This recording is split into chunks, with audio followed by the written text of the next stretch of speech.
They say you never really know someone until you live with them. I thought I knew my husband. I thought I knew my daughter.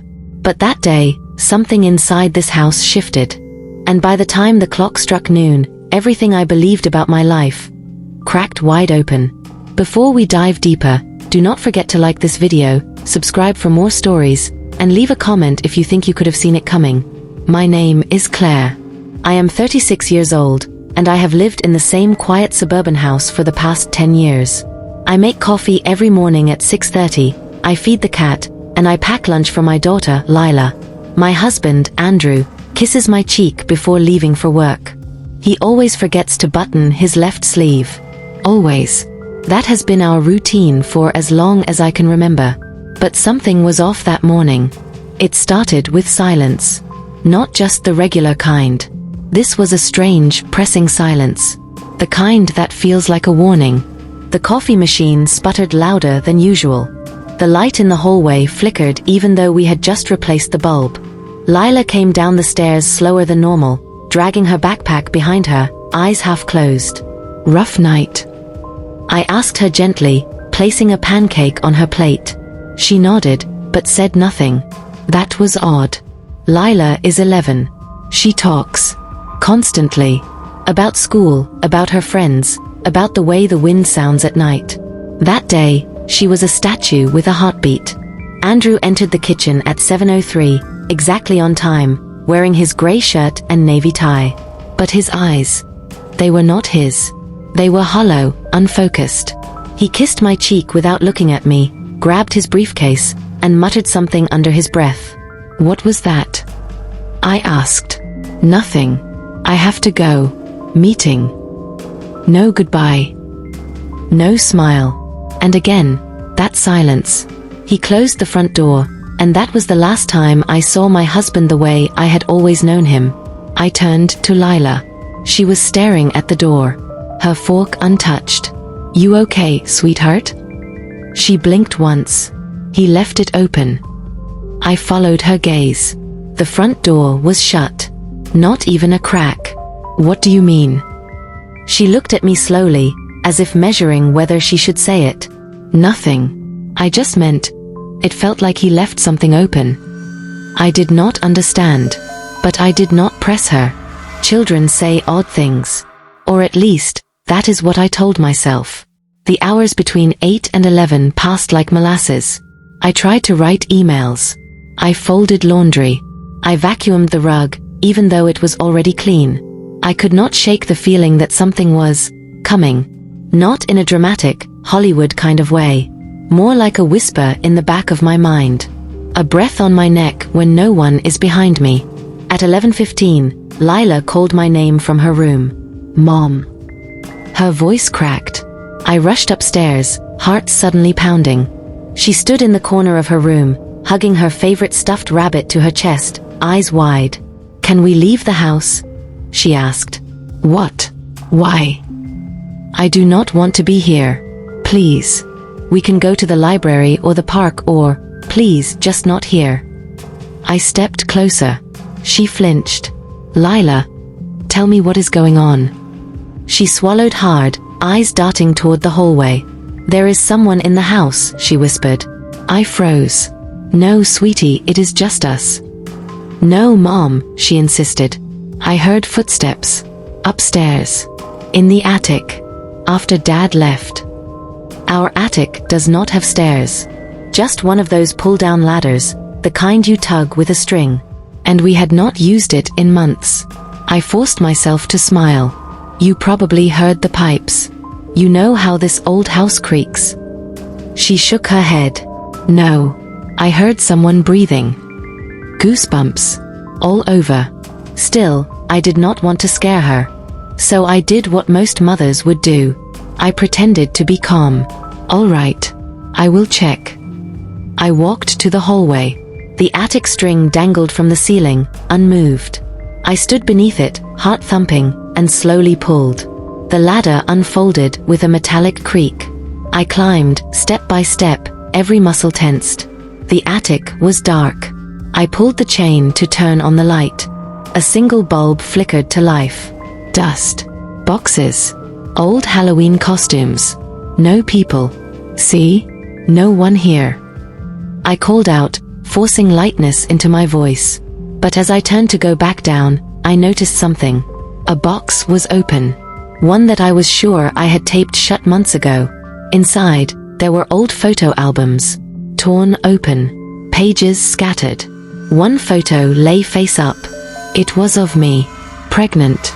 But something was wrong. The photo was scratched out. My face, smeared with what looked like ink. But not just mine.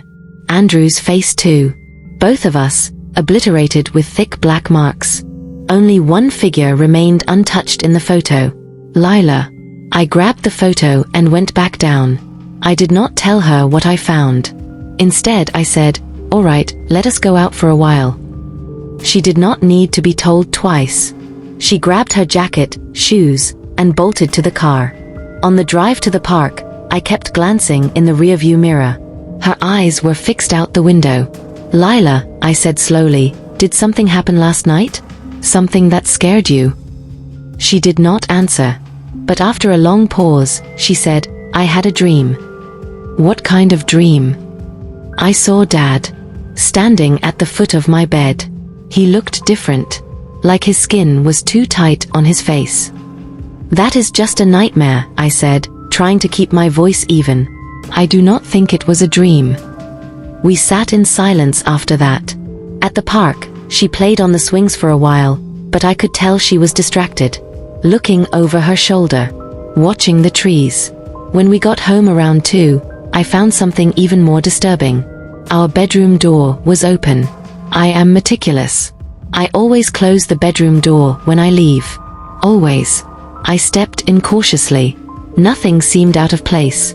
Until I checked Andrew's closet. His briefcase was there. Still there. He had taken it with him that morning. I saw it with my own eyes. But now, it was sitting on the closet floor. Unlocked. I opened it. Inside, instead of work papers, I found a stack of old letters. All addressed to Andrew. None of them had stamps. They were not mailed. Each one was signed with the same name. Catherine. And every letter began the same way. "You promised me she would never know." I sat down on the edge of the bed, trying to breathe, trying to stay calm. Who was Catherine? What was I never supposed to know? And why was Lila so afraid of this house? That evening, I made dinner like normal. I pretended everything was fine. I smiled. I laughed at Lila's jokes, even though they were few and far between. But after she went to bed, I could not sleep. I sat on the living room couch, watching the front door, waiting for Andrew. He never came back. At 2:12 in the morning, I heard something fall upstairs. And a voice. A whisper. Right in my ear. "You should have left when she told you." Morning came slowly. I must have fallen asleep on the couch sometime around 4. When I opened my eyes, the sky was already grey-blue and the living room felt colder than usual. There was a draft, but none of the windows were open. The house was silent again. That same awful, warning silence. I walked to the kitchen, turned on the coffee machine, and waited. As it sputtered to life, I stared at the hallway, half expecting Andrew to appear at any moment and say something completely normal. Something boring. Anything. But he did not. The clock struck 6:47. No text. No call. I told myself to stay calm. Maybe he forgot his phone charger. Maybe he stayed at work late. Maybe there was an emergency meeting. Maybe. But none of those excuses explained the letters I had found in his briefcase. I pulled them out again and read the first one. "You promised me she would never know. But now I think she suspects. I see it in the way she looks at you. You are careless, Andrew. And that child. She is starting to remember. Catherine." The letters were all written in the same tight cursive. Black ink. No date. No address. Just rage. Every letter dripped with it. Controlled, measured, but full of something dangerous. Desperation. Who was Catherine? The name did not mean anything to me. Not as a friend, not as a colleague, not even as a passing mention in the last 10 years of our life together. And the way she wrote about that child. It was always cold, detached. She never used Lila's name. In another letter, she wrote, "You said she would forget. That her mind was too young to hold on to things like that. But I think she knows. She looks at me in her dreams, Andrew. I can feel it. Like she is pulling pieces of me back together." That was the first time I felt it fully. Fear. Not just confusion. Not just anxiety. Actual, crawling, skin-tightening fear. Was this woman real? Or was she someone from Andrew's past? Someone with a grudge? An old flame? A patient? A stalker?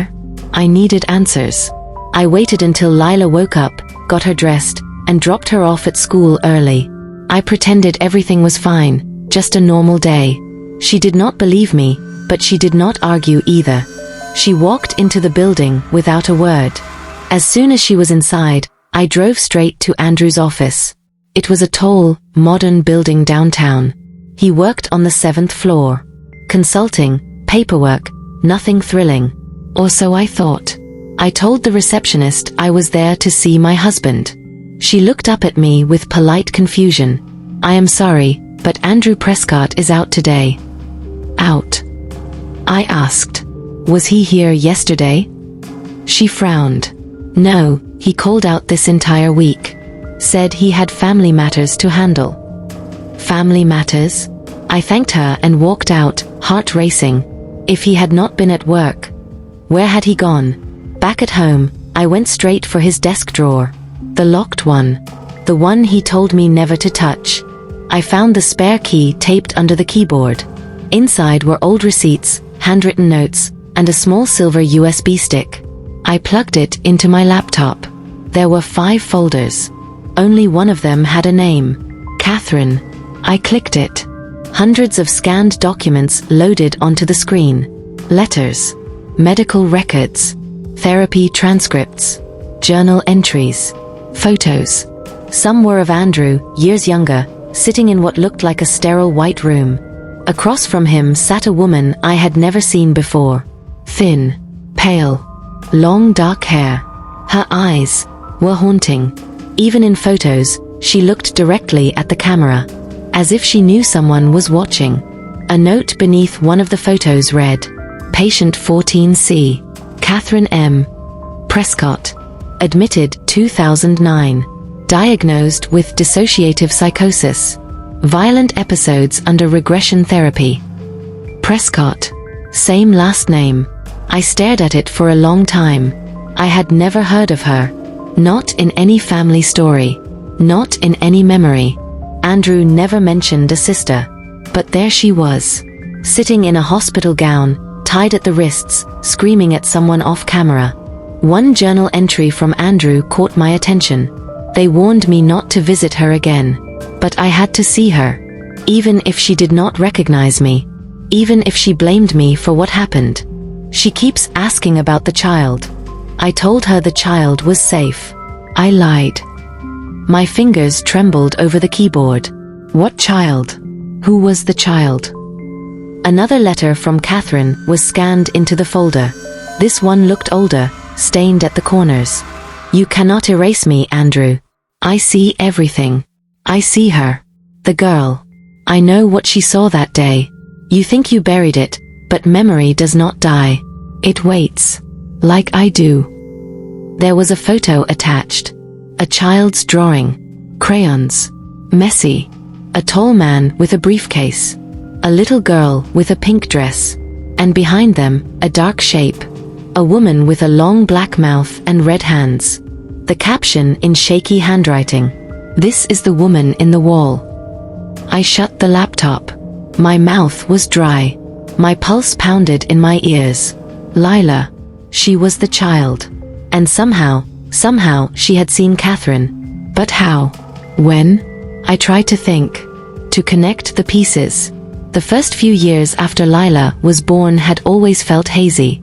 Andrew handled most of the parenting. I had suffered a severe postpartum breakdown. I was medicated for almost a year. There were gaps. Weeks I barely remembered. Had Andrew hidden something from me then? Something about Catherine? That evening, I picked up Lila from school. I tried to act normal. She saw through it. In the car, she asked, "Do you know who the woman is now?" I gripped the steering wheel tighter. "What woman?" She turned to me, eyes clear. "The one in the wall. The one who talks to me when I sleep." I pulled the car over. "Lila, has she said anything else to you?" She nodded. "She said she used to live in this house. But she was forgotten. Buried. She said Dad put her there." Cold. Absolute cold. "Lila, when did she first talk to you?" "I do not remember. Maybe always." I sat there in the car, unable to move, staring out the windshield as if I could see the answers floating in the clouds. Catherine was not just a name in a folder. She was real. And she had been part of our lives. Longer than I ever knew. When we got home, the house felt different again. Thicker.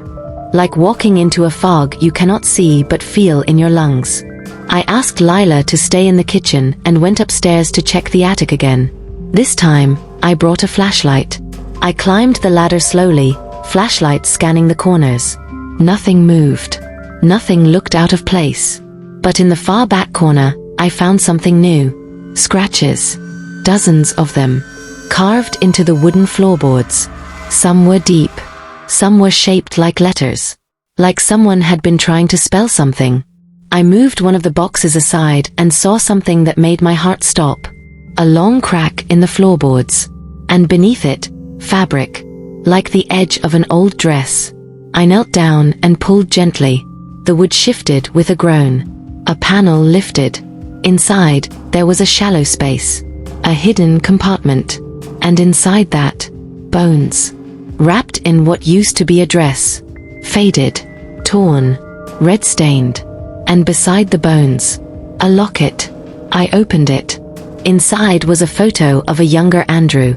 And next to him, Catherine, smiling. I did not sleep that night. Even after I returned the floorboard to its place, even after I wrapped the bones back in the blanket they had been hidden in, I just sat there on the edge of the attic, staring into the darkness, trying to convince myself that what I found was not real. But it was. I had touched the bones. I had held the locket.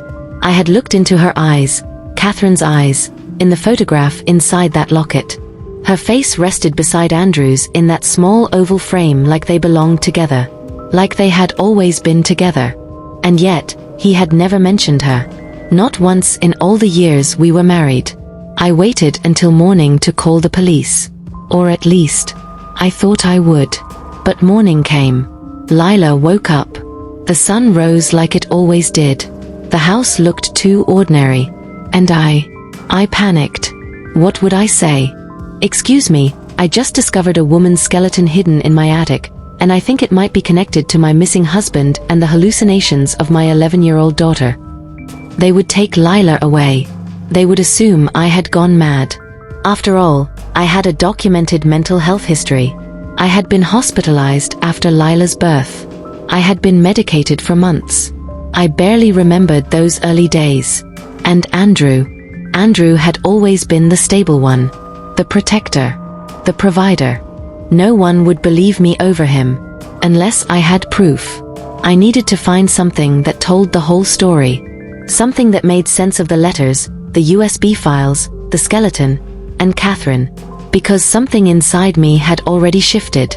I was no longer wondering if Andrew had lied. Now, I was wondering how long the lie had gone on. And how far he had gone to keep it buried. I started by taking Lila to school again, just like the day before. I kissed her forehead, told her I loved her, and promised we would do something fun that evening. She looked at me with wide, cautious eyes. "Will the woman be gone?" she asked. I knelt down to her level. "What did she say to you last night?" Lila hesitated. Then, she said this house remembers. That even if people forget, the house never does. I smiled gently, but my heart beat faster. "Did she tell you her name?" She shook her head. "She does not have to. I already know." Back at home, I went to Andrew's home office again. The drawer with the USB stick was still open, but I noticed something I had missed before. At the very back, barely visible under the papers, was a second key. Small. Silver. Labeled simply, C. I took it and walked slowly down the hallway, trying to remember if there was any other locked door in this house. There was not. But then my eyes landed on the basement. The door was always shut. Always cold to the touch. Andrew used to keep it locked when Lila was younger. Said he did not want her falling down the stairs. I never questioned it. Now, standing in front of it, I realized I had not been in the basement in almost 4 years. I inserted the key. It clicked. The smell hit me first. Old dust. Mold. Something metallic underneath. I flipped the light switch. It worked, but just barely. The bulb flickered, casting a sickly yellow hue down the narrow stairs. The basement was exactly how I remembered it. Unfinished, cement walls, boxes of old books, broken furniture, a rusted bike, some paint cans. But there was one thing I did not remember. A door. In the far right corner, partially hidden behind a tall wooden cabinet, was a narrow white door with peeling paint. It was only about 5 feet high, like it had been built for a child or a crawlspace. My breath caught in my throat. That door was not there before. I would have remembered. The air around it was colder. I stepped over a tangle of cords and reached for the knob. It opened without resistance. Inside was a small room, almost a cell. The walls were lined with old acoustic foam, the kind you use to muffle sound. The only furniture was a single iron chair, and a mattress on the floor. Bloodstains marred the edges of the mattress. My stomach lurched. On the far wall, someone had written something with a thick, black marker. It covered almost the entire surface. Over and over again. I am still here. I am still here. I am still here. Suddenly, I heard something. A creak. From upstairs. I froze. I listened. Another sound, soft, deliberate footsteps above me. In the living room. I turned off the basement light and stayed still in the dark. The steps moved slowly across the ceiling, from one side of the house to the other. Then silence. I crept back upstairs. No one was there. The front door was locked. All windows were shut. I checked the security camera we had installed at the front porch. At 10:14 a.m., there was a brief glitch in the footage. 1 second of static. Then it resumed, showing nothing. I rewound it again. There it was. A single second of scrambled pixels. Just enough to hide. Someone? Something? I leaned closer. And for a fraction of a second, I thought I saw a figure. Pale. Barefoot. Hair hanging over the face. Standing just beyond the porch light, staring directly at the camera. Then gone. I shut the laptop and backed away. That evening, I tried to act normal again. I made spaghetti. I lit candles. I played soft music from my phone like I always did. Lila was quiet, playing with her food. "Mom," she asked halfway through dinner, "did you see the pictures under the stairs?" I looked up, startled. "What pictures?" She frowned. "The ones in the little room. The one Dad said I was never supposed to go in. The one with the red blanket." I nearly dropped my fork. "Lila, when did you go down there?" She looked down at her plate. "A long time ago. I forgot about it. Until last night." "What did you see in the pictures?" She hesitated. "Me. But I was a baby. And you were not there." After Lila went to sleep, I returned to the basement. In the hidden room behind the white door, I searched carefully. Under the mattress, I found a box. Metal, locked heavy. The same key worked. Inside were dozens of Polaroids. Most were blurry, but some were not. One showed a newborn baby on a table. No hospital in sight. No mother. Another showed Andrew holding the baby. His smile looked strange. Forced. Another. Catherine, wearing a hospital gown, holding the baby. The writing on the back read, "Her name is Lila." I dropped the photo. The breath left my body. Catherine had been pregnant. Catherine had given birth. Andrew was there. And the baby was Lila. But I was Lila's mother, wasn't I? Suddenly, my memories, already blurred and scattered from that first year, started to collapse inward. I remembered the blood. I remembered the screaming. I remembered Andrew telling me that the hospital had sedated me for my safety. I remembered him telling me the baby had been taken for observation.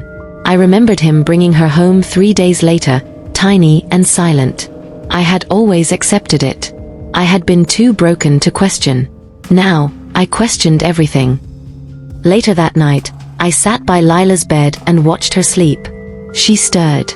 "Mom," she murmured, half awake. "Yes, sweetheart. She is in the attic now." My blood ran cold. "She said she is waiting for you." I climbed the attic stairs one more time. This time, I brought nothing with me. No flashlight. No camera. No excuses. I turned on the bulb. The box was open again. The floorboard was lifted. The locket was gone. And scratched into the wall, deep and fresh, were 6 words. "You are not her real mother." I did not scream. I could not. Because deep down, I was no longer sure if I was.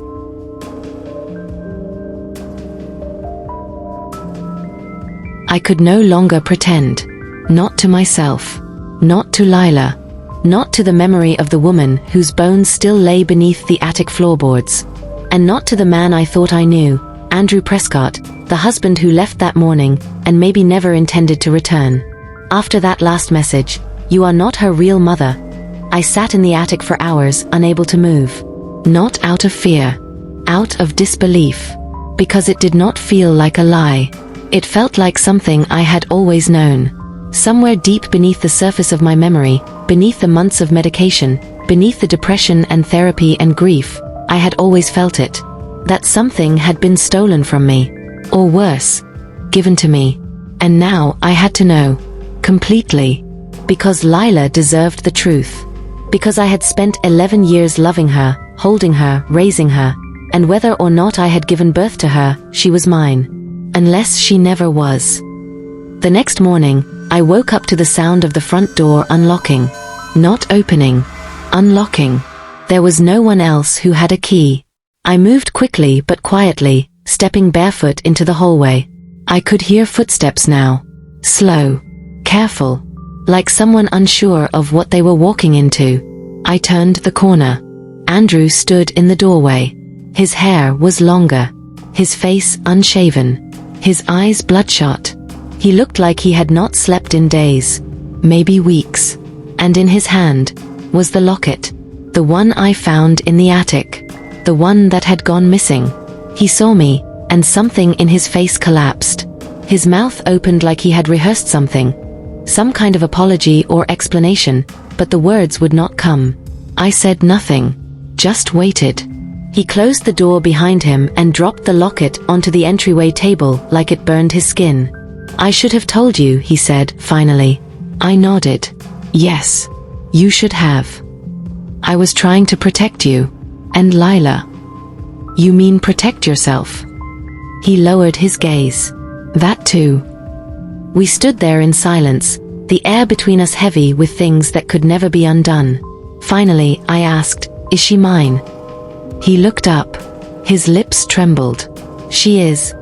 Not biologically yours." "No." A sharp, hot ache rose in my throat, but I swallowed it. "And Catherine?" He took a shaky breath. "She was my sister. My half-sister. Same father. We didn't grow up together. I met her when I was 23. She had been institutionalized since she was 15. Violent tendencies. Dissociative identity disorder. Hallucinations. But she was smart too. Manipulative. Dangerous in ways that don't show up on paper. My legs felt weak. I leaned against the wall. "Why didn't you ever tell me about her?" He shook his head slowly. "Because I was ashamed. And because I thought she was gone. But then, one day, about a year before Lila was born, she escaped. She showed up at my office, barefoot, bleeding and pregnant." I stared at him, unable to breathe. "You took her in?" I didn't know what else to do. I was her only family. She had no one. She refused to say who the father was. She insisted the child was chosen, that it was supposed to cleanse the bloodline. She spoke in riddles. She would go from loving the baby to screaming that it was cursed. She was unstable. I whispered, "And when she gave birth?" He looked haunted. She refused to go to a hospital. Said doctors would steal its spirit. She gave birth in this house. In the basement. I had to deliver the baby myself. It was the most terrifying night of my life. Afterward, she wouldn't even touch the child. She just stared at it like it wasn't real. I imagined it. The small hidden room. The mattress. The photos. The Polaroids I had found. It all fit. She became violent, Andrew continued. I tried to get her admitted again, but she refused. She said if anyone tried to take the baby, she'd kill herself. Or me. Or both. She started hurting herself. Carving into her skin. Talking to the walls. And the woman in the wall? I asked quietly. She believed the house was alive. That it watched her. That she could become part of it. One night, I came downstairs and found her standing in the attic, completely silent. She had the baby in her arms. She was whispering to the walls. What did she say? Andrew looked me in the eyes. She said, "Return what was stolen." Then she turned to me and said, "The house chose her. Not me. I was just the vessel." I felt my hands curl into fists. What did you do? I took the baby. I locked the attic door. I called the hospital. But before they arrived. He stopped. I waited. She was gone. Disappeared. Not a trace. I searched the house for hours. Days. I thought she had run into the woods. Maybe died. But I didn't call the police. I was afraid. They'd ask questions. About the birth. About Lila. And you. He stopped himself again. What about me? I demanded. You were recovering. You had just lost the baby. Our baby. A stillbirth. I froze. No, I whispered. He nodded. Yes. You were broken. I thought you would never recover. I saw you crumbling more each day. Then I had this infant. This unwanted, unloved child. And I made a choice. I could not move. You brought her to me, I said, hollow. I told you she was ours. I let you believe it. And you believed it. You held her. You loved her. You came back to life. My stomach turned. So all these years, I've been living a lie. He shook his head. No. You made her yours. That's not a lie. That's love. And she sees you as her mother. No one else. I sat down on the floor. My whole body felt like it was floating. She's been talking to Catherine. He looked at me sharply. What? In her sleep. In her drawings. Catherine never left this house. She's in the walls. Lila says she talks to her. Andrew stood, trembling. That's not possible. I found her bones. He stopped. Under the attic floor. Wrapped in her dress. Next to the locket. His face went pale. You didn't bury her? I whispered. He looked broken. I couldn't. I didn't kill her. I swear. I found her like that. I think she took her own life. Sealed herself in. I couldn't face what it meant. I couldn't tell anyone. So I left her there. And I tried to forget. I stared at him. You don't get to forget. That night, I packed a bag for Lila and me. I told her we were going to visit her aunt for a few days. She did not question it. But as we were leaving, she turned to me and said, "She's not mad anymore." I knelt down. Who? She looked past me, to the top of the stairs. The woman. She said she's ready now. She said the truth is free. We never went back to that house. The police were called anonymously. They found the remains. They opened an investigation. Andrew was arrested. Manslaughter.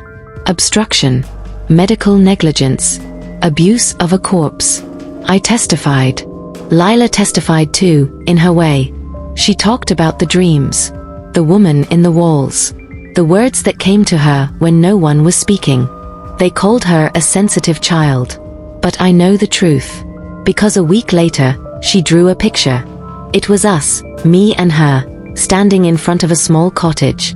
And in the background, faint but unmistakable, was the old house. The one we left. And in the top window, drawn in pale blue crayon, was a woman's face. Smiling. Watching. Free.